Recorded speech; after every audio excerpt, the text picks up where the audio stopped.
Alright, so this is going to be a recap of stack pivoting. The recording that I did in class unfortunately got corrupted for some reason, so here's a substitution, and this time the demo will actually work.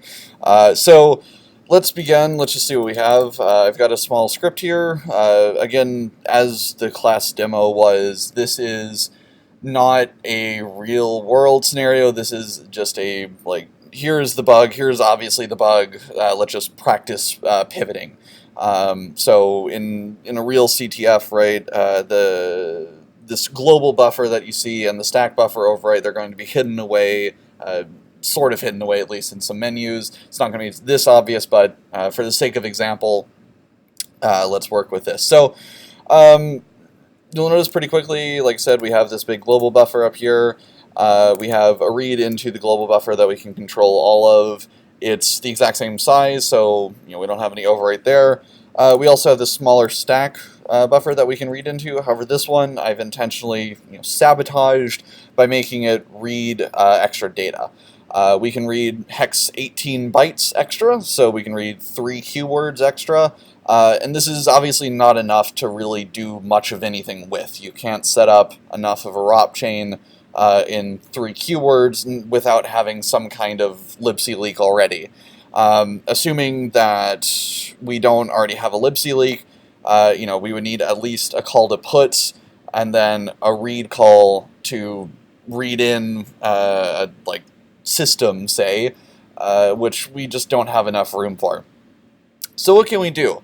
So in this case, as I mentioned, we're going to use a technique called stack pivoting, where we're going to just move RSP to make the stack somewhere else, somewhere that we control and somewhere that we can control more of to set up a larger ROP chain.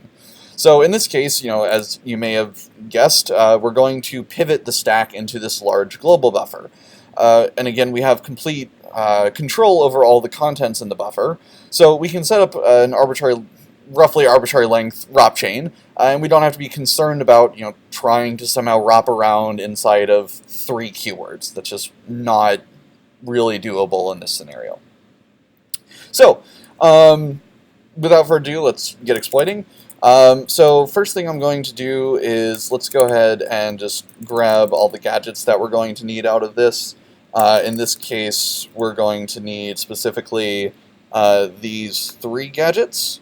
Obviously, we need RDI because we need to be able to control the arguments to functions, for puts and for read. Also, for the read call that we're going to set up, we need a pop RSI to control the second argument. If we look at the man page for read, though, you'll notice the third argument is count. And odds are actually very good that this third argument in RDX is going to just be a large number as is. It just seems to work out that way most of the time. So we don't actually need a pop RDX ret or anything. We can just use the value that's already in RDX. As I mentioned in class, though, we may still be able to, if that was not a value that works, if that was 0 or a really small number, we may still be able to get away with it if we can find another gadget that allows us to add to RDX or pop into something and then move that something into RDX. Unfortunately, it looks like in this case we don't have any control over RDX really, but as I said, it's not really going to be an issue here, and it's not usually an issue for read calls. So let's just set up our normal pwn tool stuff, create our process of main, and we'll go ahead and I figure we're going to need GDB to get started, so we'll go ahead and attach GDB. Go ahead and drop interactive, and I'm going to make really heavy use of pwn-tools' elf class and pulling symbols out of this binary, so hopefully I'll never even have to actually open this in Binary Ninja if I can get away with this correctly. So we'll just create another variable called elf, which will just load main, but instead of like the process type, which is, as I've said before, a implementation of pwn-tools' concept of like a tube. So, processes you can read and write to, elfs you can actually like pull symbol data out of. So let's set up, let's kind of make some notes here. Let's go ahead and copy all these addresses that we need. So our RDI gadget is here, our RSI gadget, and which also happens to pop R15 is here. I believe I've mentioned this at some point, but it's never an issue to pop too many extra registers unless they're going to like clobber things that you need. Right, you just need to pass the extra data, and so this is why I usually make a note of this just to remind myself this is actually going to be popping 2 registers, because if you don't, then this pop R15 is going to eat up the next gadget that you're trying to jump to, and weird things will happen, and it might take a little while to figure it out, so just a nice idea to note it if you aren't going to leave Rob Gadget open. In this case, though, the pop RSP gadget that we're going to use to actually pivot is popping a decent number of things, so I'm just going to comment here and say, and 3 other registers, just to make sure I remember this. And that's basically it. Those are really all the gadgets we need. And if we actually look at the addresses here, you'll notice these are all very close together, and these all show up inside of, I believe, libc's start main, which means these are almost always going to be here. Very useful to know. Pop RDI you're almost always going to find as a gadget in a binary. RSI and the R15 gadget, same thing. And for us, of course, we do have this pop RSP gadget basically everywhere. So very useful to have, and very useful to know that these will almost always be here. So moving on, if we run the binary, let's just make sure that we're receiving all the data that we need to, so we don't have any spare data floating around in buffers. So we're going to go ahead and receive line to eat up this line, and then I'm going to say, as it says, this is what we're writing into the global. So this is basically what we're going to make our stack. So we're going to just create a stack variable and be sure to send stack. And then once we've sent that, we get our actual thing that we're going to overwrite on the stack, and thereby also clobber the return instruction pointer. So we'll just make a note here, this is going to be the stack overwrite. And in this case, we can actually go ahead and do the stack overwrite now, because that's a very simple thing. I'm going to, instead of opening up Binja, just use objdump to make sure I have offsets correct. The buffer inside of main is, the stack buffer is of size hex 20, 32, and in this case, yeah, it was not actually aligned any larger, so we know we're going to need to overwrite hex 20 bytes to overwrite the entire buffer, and then another 8 to write over the saved RBP. So we're going to send A times 40, right? Hex 20 plus 8. I should just write that out. And then we're going to have 3 keywords, again, where we need to actually pivot. So in this case, what we're going to do is use, where did I put it? There it is. Our saved RIP is now going to be this pop RSP instruction. And after we've popped RSP, our stack is going to be elsewhere, so we don't actually care about what comes after this blank. Now that I say that, I believe I actually could have gotten away with just allowing a 2 quad word overwrite. Regardless. So when we pop RSP and more, but right, once RSP changes, all of the other registers are going to be popped from the new RSP. So what is the new RSP going to be? Well, it's going to be the global buffer, which I believe I just called global buffer. Yep, global buff. So it's going to be the address of our global buffer. But instead of putting our new stack at the low end of global buff, I'm going to pad it a lot so that we're up near the high end, so that when we call libc functions, they can grow their stack down and not end up overwriting the GOT unintentionally, or even worse, end up writing past the GOT into read-only memory, and then when they attempt to write to that, you get a segfault. So in this case, I'm just going to say we're going to go up hex 1F00, so that gives us hex 100 bytes at the top of global buff to actually wrap around in. In theory, this could be a lot smaller, but that should work just fine. So at this point, once this executes, main is going to return, and it's going to jump to our pop RSP gadget, which is then going to pop this global buff plus hex 1F00 address off into RSP. So like I mentioned, when you go to pop R13, or whatever registers next, I believe it's R13, this is going to be popping off of our new stack, which, as we've said, is set up here, the first write, or the first read into memory. So let's go ahead and just make sure that we add enough garbage, just some leets, so that these pop R13, R14, R15s don't get in the way of our actual ROP chain, and they don't like start popping off the actual gadgets that we're wanting to use.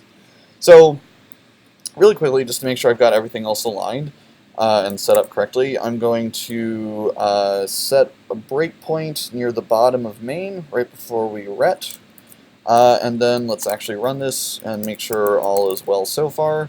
We have our interactive, and that should do. So if we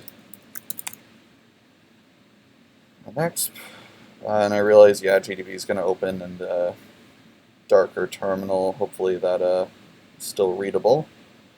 Let's see, so what happened here? So we're receiving this line, and then, oh yes, I did not absorb or read in the other line. So let's kill that, and again. Okay, so we faulted here. You'll notice, though, that RSP did pivot as we wanted it to. As you can see, RSP is now in our global buff. However, we did die, which I'm assuming... yes. It would help if I breakpointed before I tried to let GDB continue more.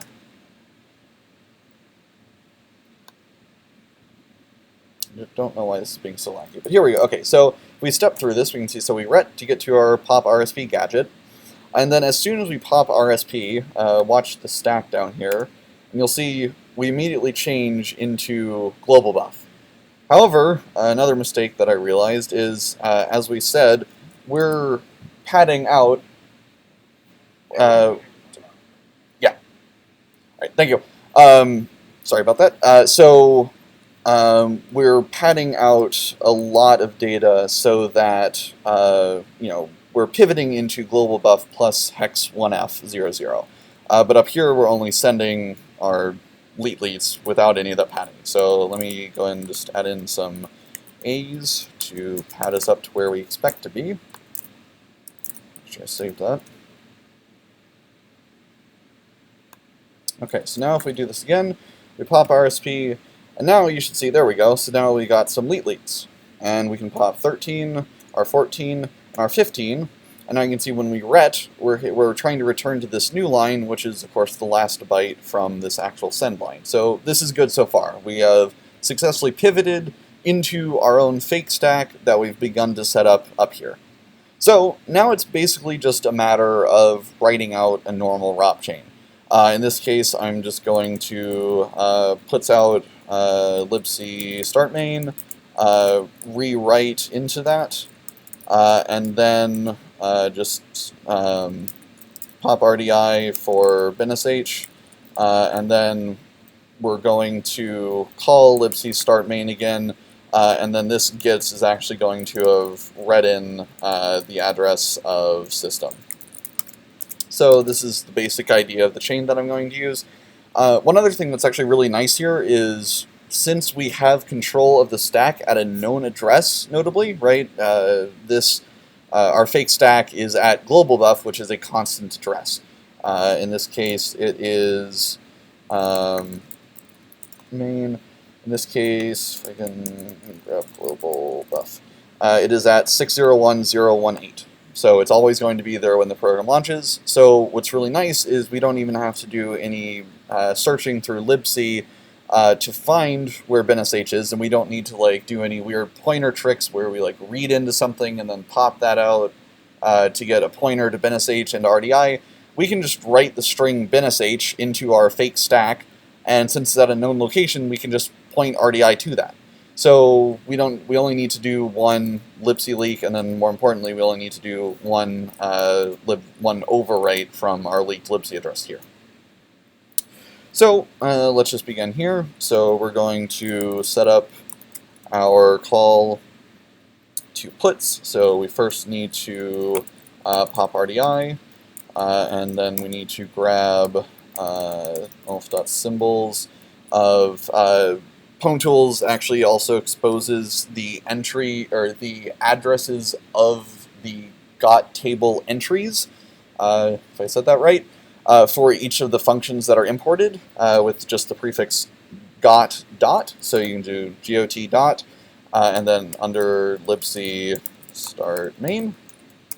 And so this will give us the address in the got for libc start main's actual address, if that makes sense. And then we're just going to jump into puts. So we should now have a libc leak. We're going to go ahead and set up our call to gets, or in this case, sorry, this is actually read, not gets. So again, if we go back to the man pages for read, the prototype is the file descriptor, the buffer, and then count. So we're going to set our file descriptor to just 0, right? 0 standard in, so we're reading from standard in. And then we're going to go to our pop RSI R15 gadget. RSI is our buffer, so we're going to want to read into the got entry for libc start main. And then we just need some garbage to fill up R15 with. And I don't know why everything has gone black there, but yeah. So at this point, we can now actually do our call into read, elf.symbols read. Then this is probably the weirdest gadget and set of instructions in the ROP chain, is we need to pop into RDI the place on the stack that we're going to put binsh. For neatness, I'm just going to put that at the very end after we've actually set up the ROP call to the overridden libc start main. So we'll just put that here. And then, of course, that is going to be at global buff plus x1f00 plus some number, and we'll compute that in just a second.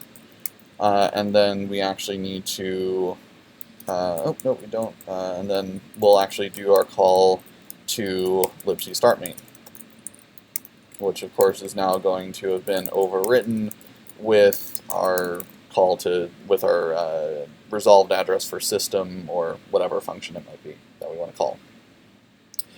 So at this point, in theory, we should have all of the data that we need on our fake stack. And so at this point, we can actually go ahead and calculate what this offset is going to be. So in this case, it's actually very simple because we know this is going to be a multiple of 8 because everything is a packed quad word. So it's just going to be 8 times the number of quad words we've written so far, which is 1, 2, 3, 4, 5, 6, 7, 8, 9, 10, 11, 12, 13, 14, 15. So at the end of the 15th quad word will be the string binsh. I also forgot to null terminate that. So let's see, what am I missing here? Is that everything that we need? Let's give it a shot and see what happens. Why not? Ah, I remember what I was meaning to do. Right. So, of course, we've putsed out libc start main. However, we need to actually do our calculations to like find our libc base and then re-offset into system. So this is all happening, though, after we sent all of our data, right? We send all of our data through multiple read calls in main, but none of this is actually being processed or run until after main has gone to return and has started going through our ROP chain.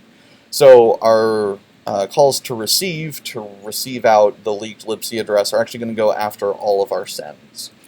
So let's go ahead and say our libc leak is it's going to be the entire line that we receive minus the new line.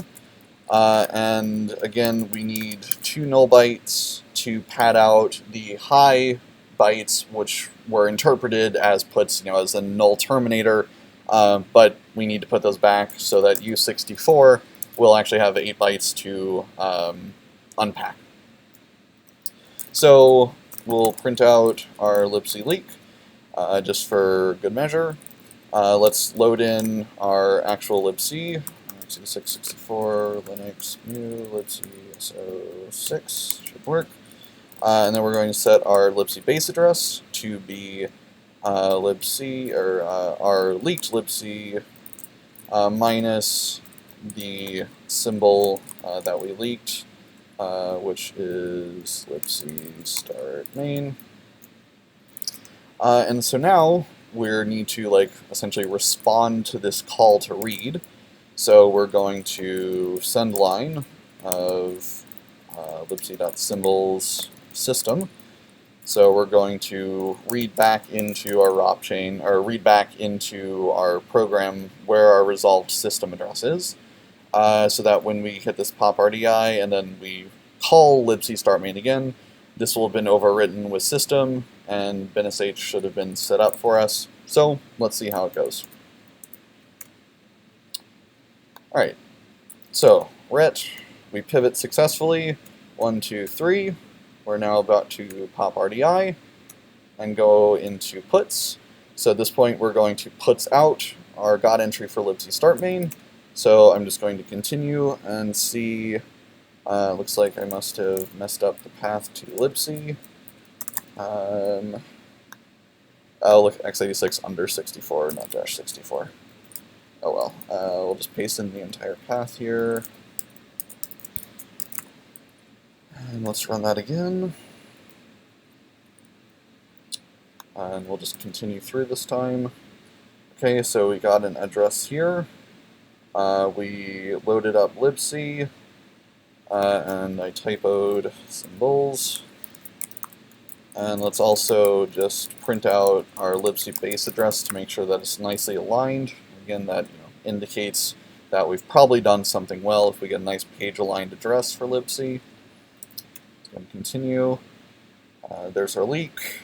I don't know why my laptop is being so slow. Alright, that looks very good.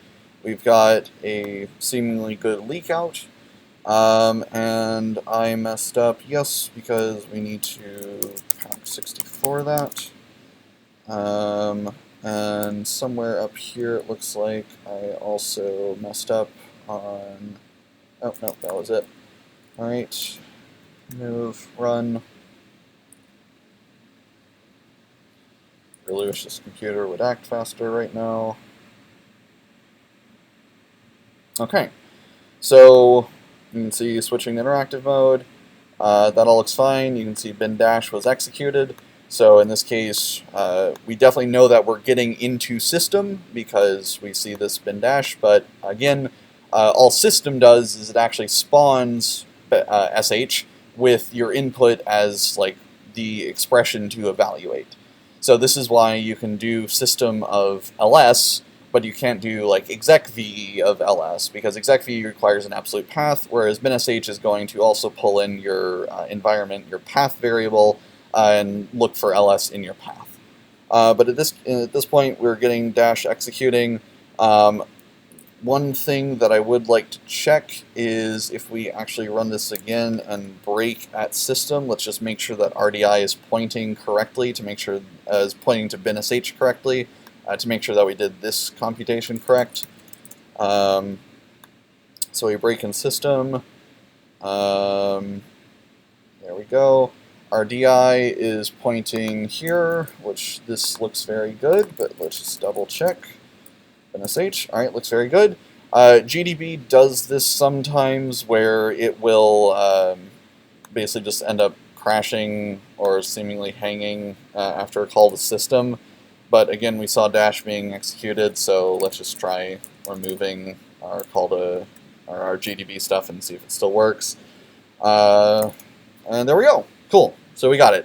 There's our shell, and that's that's GG at this point. So again, just to kind of recap everything, make sure everybody followed. This will maximize. There we go. Okay. So all we're doing here was it's very standard ROP chain, and we're just, instead of putting this on the normal stack, we're using this pop RSP gadget to just change the stack to our own known location, and then we just use our normal ROP chain from there. So yeah, I believe that's about it. We got shell, example code. Good luck on the homework. Again, sorry that this took so long to get done, and sorry that the initial thing got corrupted. Seesaw, yeah, happened. So, I believe that's everything. Of course, drop by the lab if you have questions Monday, Tuesday, or before class on Wednesday. Otherwise, I will see everybody then, and I think that's it.